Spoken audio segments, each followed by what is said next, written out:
MP Dharmapuri Arvind ఇంటిపై TRS దాడి చేయడం పట్ల రాష్ట్ర వ్యాప్తంగా బీజేపీ నేతలు నిరసనకు దిగారు.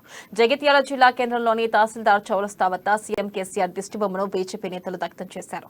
ఈ సందర్భంగా టీఆర్ఎస్ సర్కార్ అహంకారంతో ఉందని, ఉద్దేశపూర్వకంగానే దాడులకు దిగిందన్నారు. దాడికి కారకులైన ఎమ్మెల్సీ కవితపై పోలీసులు కేసు నమోదు చేయాలని బీజేపీ నేతలు డిమాండ్ చేశారు.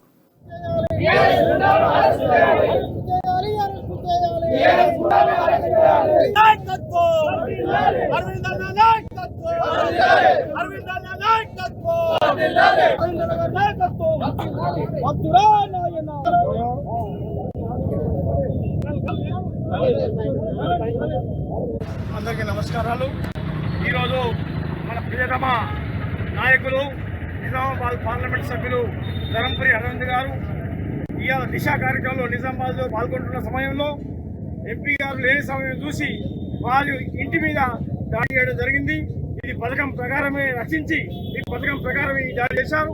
ఎందుకంటే ఇంట్లో ఉన్న వాళ్ళ నాన్నగారు కానివ్వండి, నాన్నగారికి 70 సంవత్సరాలు, వారి అమ్మగారికి 75 సంవత్సరాలు.